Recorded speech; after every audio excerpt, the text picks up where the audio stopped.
My name is Aaron, and welcome to the latest in CAE Associates e-learning series. Today, we're going to be talking about CFD with ANSYS Workbench. So we'll be covering some topics that are particularly relevant for you CFD users out there, and we'll talk about the different mesh methods. And on our agenda, in addition to the mesh methods, is how to get an efficient mesh. So what is the most efficient way to go about using ANSYS Workbench when we're generating a mesh for CFD. And after that, a live demonstration of the meshing process on a real part. Now, one administrative note before we get started, we are offering PE credit for those of you that are interested in. We do require that you participate in the polls and also the follow-on survey, so make sure you do that if you're interested in the PE credits, and then we'll follow up with you afterwards. Started here. So the thing that we want to talk about are the different ANSYS Workbench mesh methods. So we have a number of different mesh methods. They can be divided into two basic categories. So we have the hexahedral methods, and these include methods like sweep, multizone, and more exotic methods like hex dominant and cut cell. Now we're going to concentrate on sweep and multizone today.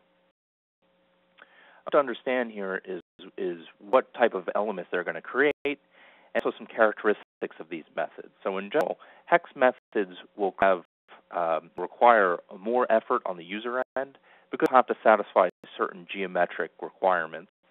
But the end effect, or the mesh that we create using these methods, is sometimes much more efficient than the alternative. Category is the tetrahedral methods. So they create tetrahedral cells, and we have 10 algorithms in Workbench Meshing that can use in order to generate a tetrahedral tetrahedral mesh. That's the patch conforming method and also the patch independent mesh method. And we'll talk about the differences and the subtle nuances of each in just a moment. Key with TET methods is that it's much easier to fill an arbitrary volume with TET cells than it is with hexahedral cells. So much less user interaction on the front end, but we may always get the most efficient mesh for our analysis. Let's take a closer look at these methods. The sweep mesh method now has very strict topology requirements in that we require a consistent source and target face. We need to have a single source and a single target face, that same topology, so the same number of vertices per face. We also have to have a smooth path from the source to the target. So we look at our example part that we have shown on this slide here with an extruded topology. So we have one face that has two holes in it, and that gets extruded along a path. And this fits the requirement for a sweepable body. We have a source face that you can see on the right-hand side that has vertices and it has 6 edges. And the exact face on the opposite end of the body, so we can sweep from that source to the target along a smooth path. Now, the mesh method is the default approach for Workbench meshing. So Workbench will go through and try to detect where you have any sweep bodies. We'll go ahead and put a brick mesh or a hex mesh on those bodies. If it can't do that, it'll use a tetrahedral mesh method. Now, typically what Workbench meshing will do is automatically detect whether if a body is sweepable and what the source and target faces are. But in certain instances, for instance, if there are more than one possible sweep direction or you want to use inflation layers, you may want to specify manually what the source face is going to be. And we got that in the details pane. So if we look at the section of the details pane for the sweep method, we can see we have source and target selection definition. By default, it'll be set to automatic, but we can also specify that to be a manual source where we specifically tell ANSYS Workbench which face we want to use as the source. So control over this mesh method. However, due to its strict topology requirements, we may not always have our flow domain in such a state that we can automatically just mesh it with the sweep mesh method. So we need to do some geometry manipulation or maybe use different methods. But the nice part about the sweep mesh method is that we have great control over the element distribution. So not only can we control on the source and target faces what the mesh looks like, but we can also control how this propagates between the two. We can do that using the sweep bias. It allows us to cluster elements in various patterns. Either, let's say we want to have smaller elements in the middle of the sweep, or maybe we want smaller elements on one side of the sweep. We get using the sweep bias type. Drop-down menu in the details pane, we can set a sweep bias, and we can set, in addition to that, a sweep bias factor. And what the bias factor indicates is what the ratio of the largest element to the smallest element is going to be. So you can see in this instance, we set a sweep bias so that on the ends of the sweep, we have smaller elements than in the middle. The bias factor set to 2 means that the middle elements will be twice as big as the elements on the end. So the key advantage of the sweep mesh method is that it efficiently fills a volume with bricks and also gives us a great level of control over what those elements will look like. And the method that is used to create hex elements is the Multizone method. And this is courtesy of the ISOM advanced meshing tools. What this does is tries to internally segment bodies into topologically consistent pieces. So it'll do an automatic geometry decomposition so you can so they can create brick elements using a sweep method. So if we see example part here, on the left just the geometry, we don't have a single source and target face, but we do see a lot of the prismatic features that we can maybe decompose this body into a sweepable body, into sweepable subdivisions. Multizone is not foolproof, but it will try to do that for you and do that geometry decomposition. And in this case, it's pretty successful. We're going to generate a brick mesh. Certainly, on these inlet pipes are entirely bricks. In the core region, we do get some tetrahedral elements mixed in. For the most part, we get an all-brick mesh. So full method, but certainly not foolproof. The only guaranteed way to get an all-hex mesh is to do the slicing and dicing method, we'll demonstrate a little later on. Now, for CFD flow domains, the reality is that for the most part, we're not always going to have domains that are able to be decomposed to sweepable sections. Next, we're going to have to use tetrahedral mesh methods, and this is a very common solution to the complicated geometry that we see. Workbench, we have two different algorithms for tetrahedral meshing. The first is the patch conforming. Conforming basically builds our mesh from the bottom up. We mesh our edges first, then we mesh faces, and we fill in the rest of the volume with tetrahedral elements. So in this case, the mesh has to conform to all the boundaries of our part. So whether we have very tiny edges, we have small faces, the patch conforming algorithm has to respect all of those geometric entities because of the nature in which the mesh is built. So we might say this method or this algorithm is good for what we call clean geometry, so geometry that has been cleaned up or doesn't have any small features or difficult faces to work with. The patch conforming method will be very effective. On the other hand, we have the patch independent algorithm, and this is just the opposite. This builds a volume mesh first, then projects that to the faces, and finally to the edges of our part, our flow domain. And this is very, very useful in that it's not necessarily required to conform to the boundaries of the faces.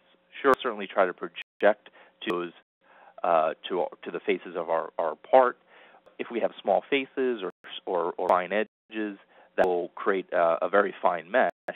The independent mesher or algorithm has the ability to walk over those features. Let's take a look at an example of that. We take this geometry we have here, where we have some small faces and small edges relative to the overall geometry size. That the patch conforming mesh has to adhere to all of those small features. So we get some small elements, we get a rather refined mesh in the regions of the fillets, and certainly in the corner on the bottom left, we get some very fine elements. The resulting mesh, even though it's coarse, is 28,000 elements for this body. And the patch-independent mesher is able to walk right over those features, so it doesn't have to respect those faces.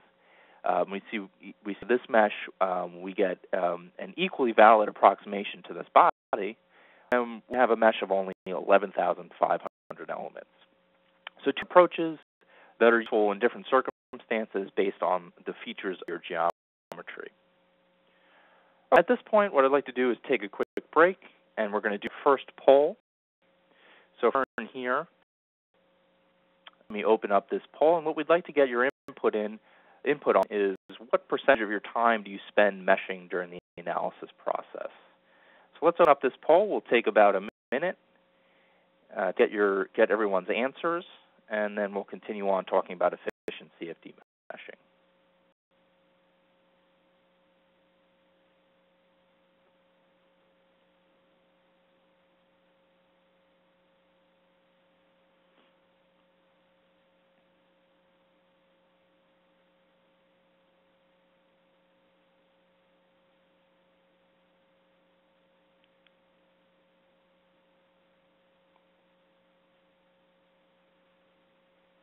Okay, looks like I got a couple more people wrapping up the poll.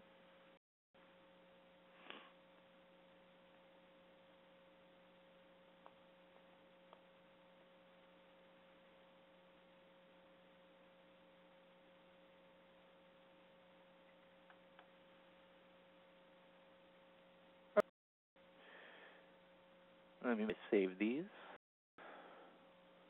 real quick.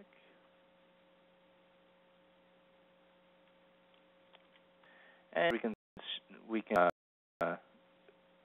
can see quite a bit of people spending spending quite a bit of time in the meshing process, and that's pretty typical. The meshing procedure can be time consuming and is a very important part of our overall process, so we want to make sure we get that right.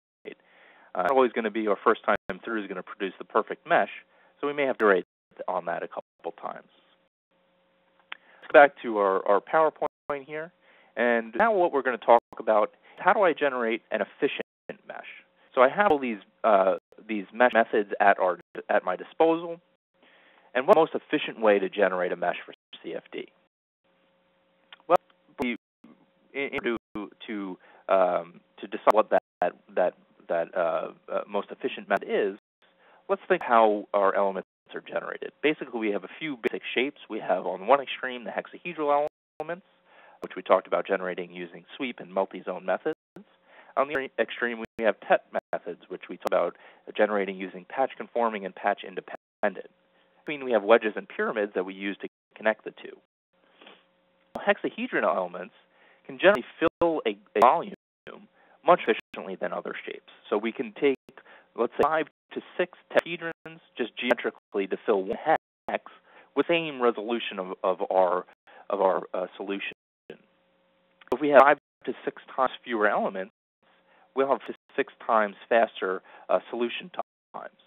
So using brick elements can be very advantageous in getting our solution times and our mesh sizes down.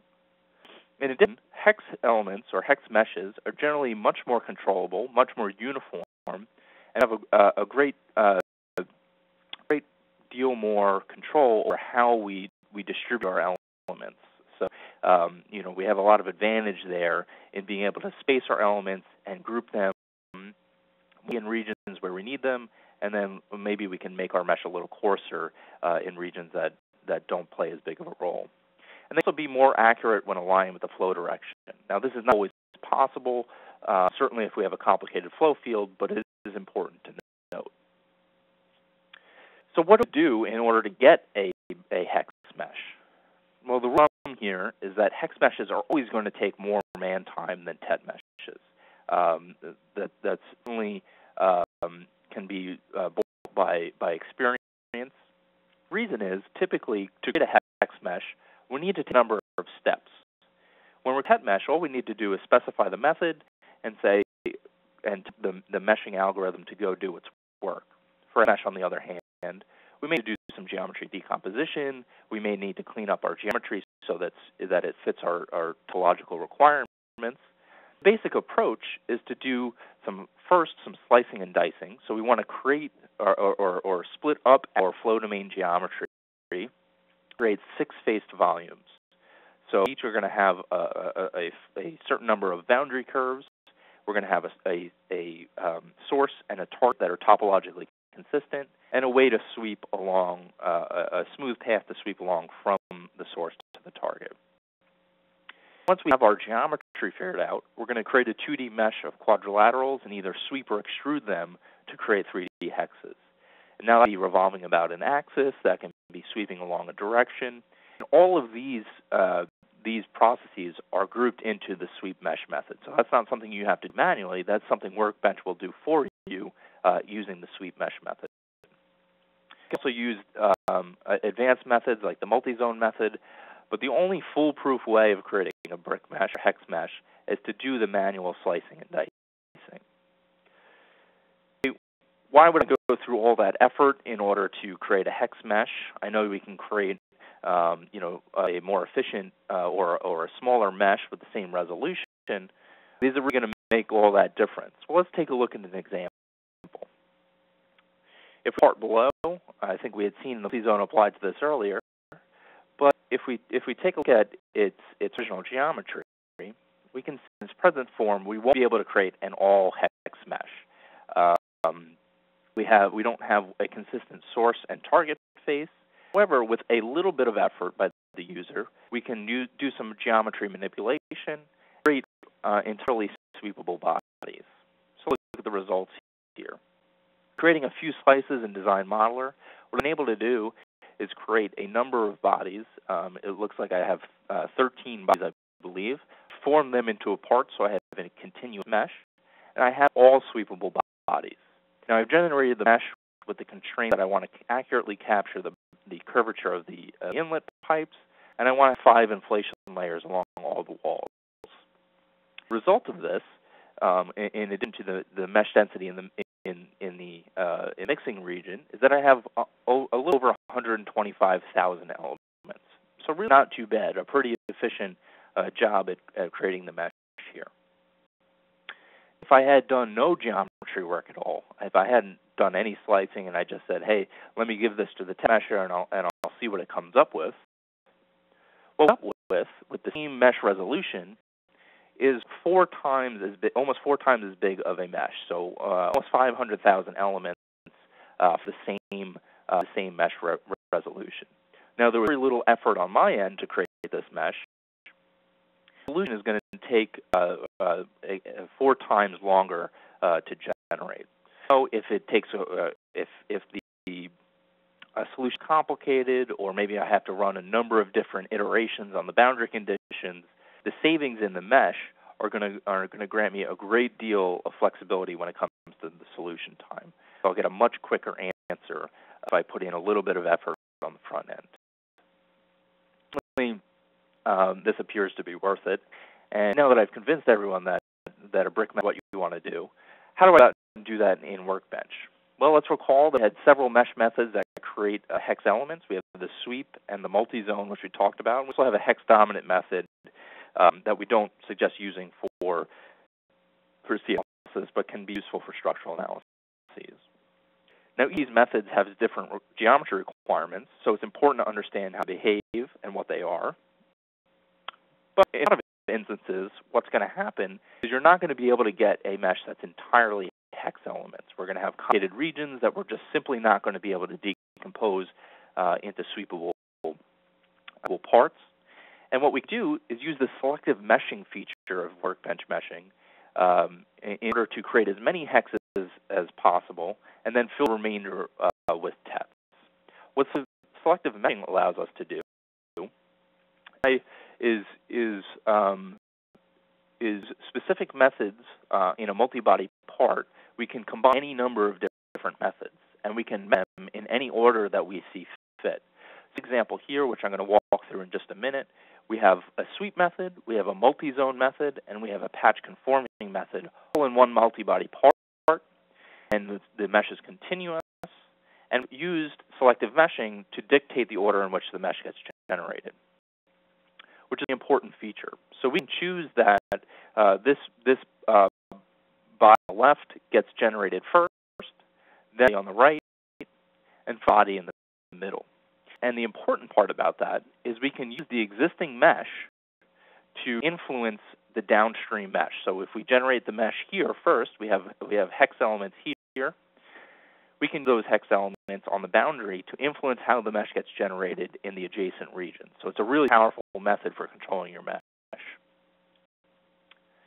Now, to record the operations that we do, we can use the worksheet. And I'll give you an example of this, but basically what we're going to be able to do is record the order in which those bodies get generated. So quick break right here, and do our second poll. And done with that poll, I'll go into our live demonstration. But what we get some feedback on here is what this bottleneck is when you're going through the meshing process. So let's open that up for just a minute and get everybody's feedback, and then we'll keep going.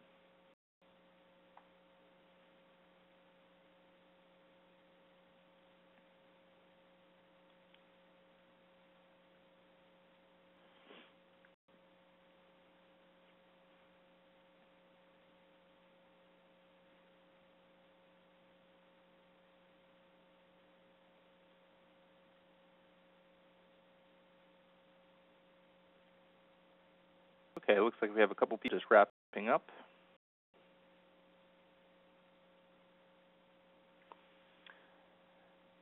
And everybody's finished up.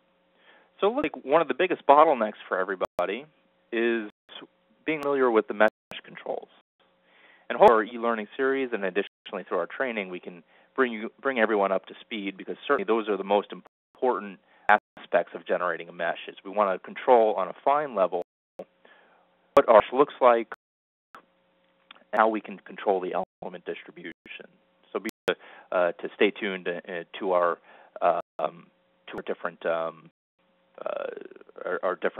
learning series and training opportunities as well. Okay, let's take a look at an example of how through this efficient meshing method. And what we'll do is take a look at, if we open Modeler,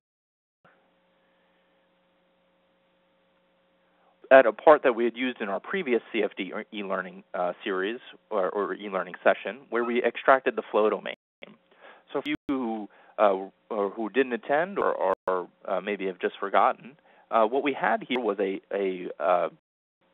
ball section. So what we have is a rather complicated internal geometry. If we take a look at the solid part now, if we see from our end, we have complicated features on the interior. And what we went ahead and did previously was extract the flow domain here, if I just press the solid bodies. And you can see I have some cylindrical sections and a ball valve section in the middle, which has some more complicated features. So if passed, what I do is just open up Workbench Meshing and a Tetrahedral Method. In this case, I use the patch conforming method. Just go ahead and tackle this geometry in a brute force method. And what you can see is the resulting mesh. It looks great, and I have a pretty uniform mesh distribution. I have a very fine mesh in the region of these fillets. The mesh is getting refined due to the curvature, and I have what appear a lot of het elements. If I take a look in the details pane under my statistics, I have 700,000 elements just using this brute force mesh method. I can do a little better than that if I take the time to do some geometry manipulation. So let's go back and go to Design Modeler and take a look at what we have here. So the goal is to somehow split this body up or partition this body so that I can sweep mesh certain parts of it. What I can do is I can just separate this part out here and this cylindrical part here, and I think that they'll be sweepable. So in order to partition them, what I do is use the slice operation. So go ahead and insert slice into the outline tree. One of the useful options here is to slice by edge loop. So I have these conveniently defined edges based on how I built my flow domain. I use them to slice. I'm going to target just this spot here. Let me go ahead and write that. And for some reason this gets put into that part. Not sure what happened. And what I can see here is now I have 3 different partitions. So I have 2 cylindrical bodies, and they're perfectly sweepable. I should be able to get a brick mesh on them, no problem. But I have this complicated region, but at least I've limited where I need to have tet elements to the complicated region. And now, this part will not be meshed with a continuous mesh across these boundaries. The reason is I have 3 distinct bodies.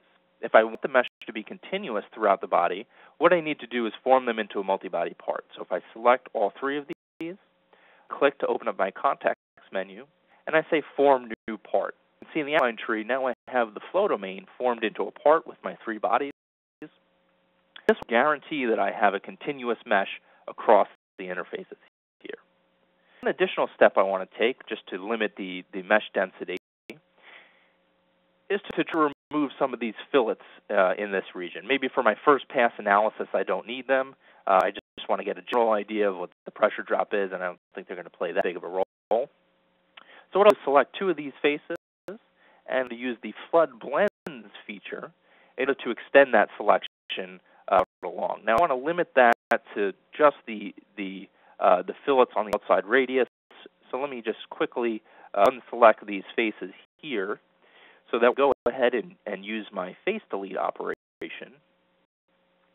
I will only capture the fillets on the outer radius, and so that'll rid me of those details. But maybe I want to keep the vertical fillets. So let me go to the Create menu, do a face delete, and if we look at what this is going to do, and generate that, and you see it just gets rid of those fillets there. Useful tool. If I do one more time, maybe for these interior fillets, those blends, and with more face delete there. And now I have a much more simplified version of my flow domain. I have 3 different partitions. And now let's go ahead and give this a try. So if I go to Workbench and refresh my mesh, I'm going to bring in the updated geometry. The thing that I want to check when I get into meshing is, do I actually have sweepable bodies?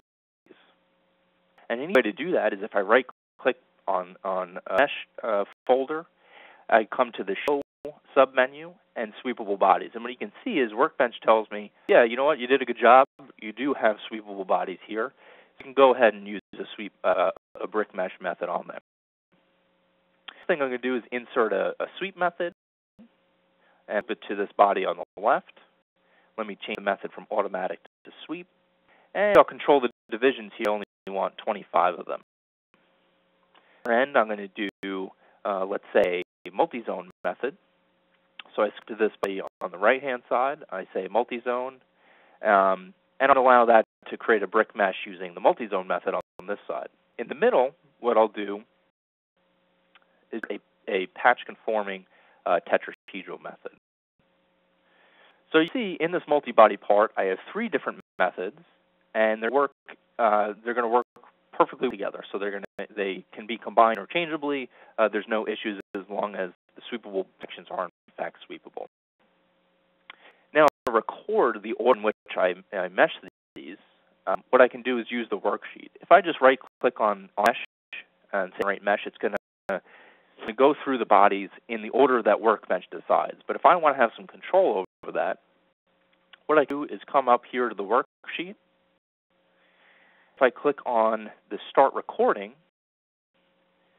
I'm going to keep track of the order in which I mesh these bodies. So first, I want to mesh this body on the left-hand side.